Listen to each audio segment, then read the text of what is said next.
ইরানের জন্য কি এটাই বড় সুযোগ? ইরান কি পারবে ইসরায়েলের দুর্বলতাকে ভাঙতে? কারণ ইসরায়েলের সামরিক বাহিনী বর্তমানে যুদ্ধের জন্য প্রস্তুত নয় বলে জানা গেছে। এটির মূল কারণ হিসেবে ইহুদিবাদী দেশটির সশস্ত্র বাহিনীর কর্মকর্তারা জানিয়েছেন, অর্থ সংকটে ভুগছে ইসরায়েলের সামরিক। আসসালামু আলাইকুম প্রিয় দর্শক, জানিয়ে দেব এখনকার গুরুত্বপূর্ণ টপ নিউজটি। পুরো নিউজটি উপস্থাপন করব আমি নিপা আক্তার শিমু। এবার বিস্তারিত খবর। মধ্যপ্রাচ্যের উত্তপ্ত পরিস্থিতিতে এখন আলোচনার কেন্দ্রবিন্দুতে রয়েছে ইসরায়েলের সামরিক প্রস্তুতি ও তার দুর্বলতা। দীর্ঘদিন ধরে এই অঞ্চলকে নিয়ন্ত্রণে রাখার অন্যতম শক্তি হিসেবে পরিচিত ইসরায়েল এখন নতুন এক চ্যালেঞ্জের মুখোমুখি। সাম্প্রতিক কিছু সংঘাতে ইসরায়েলের আকাশ প্রতিরক্ষা ব্যবস্থা নিয়ে প্রশ্ন উঠেছে, যা আন্তর্জাতিক পর্যবেক্ষকদের ভাবিয়ে তুলেছে।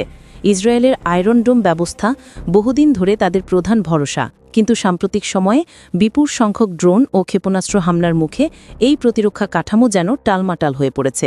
সামরিক বিশ্লেষকরা বলছেন, ইসরায়েলের এই সীমিত প্রতিরক্ষা ক্ষমতা ইরানের জন্য এক কৌশলগত সুযোগ তৈরি করছে।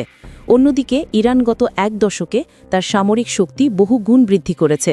দেশটি এখন এমন সব ক্ষেপণাস্ত্র প্রযুক্তি অর্জন করেছে যা সহজেই ইসরায়েলের যে কোনো গুরুত্বপূর্ণ স্থাপনায় আঘাত হানতে সক্ষম। ফতেহ, শাহাব ও সাজিল শ্রেণীর ক্ষেপণাস্ত্রগুলো ইরানের সামরিক ভাণ্ডারে যুক্ত হওয়ায় দেশটির আঞ্চলিক প্রভাব আরও শক্তিশালী হয়েছে। তেহরান জানিয়েছে, তারা যুদ্ধ চায় না, কিন্তু কোনো আগ্রাসনের জবাব দিতে সম্পূর্ণ প্রস্তুত। বিশ্লেষকদের মতে ইরানের এই অগ্রগতি ইসরায়েলের জন্য বড় উদ্বেগের কারণ। মেজর জেনারেল মোহাম্মদ সহ একাধিক নিরাপত্তা বিশেষজ্ঞ বলেছেন, ইসরায়েলকে দ্রুত তার প্রতিরক্ষা ব্যবস্থা পুনর্গঠনের পদক্ষেপ নিতে হবে, কারণ বর্তমান দুর্বলতার সুযোগ ইরান কিংবা তার সমর্থিত গোষ্ঠীগুলো নিতে পারে এমন আশঙ্কা ক্রমেই জোরালো হচ্ছে। ইসরায়েলের ঘনিষ্ঠ মিত্র যুক্তরাষ্ট্র পরিস্থিতির দিকে নিবিড়ভাবে নজর রাখছে।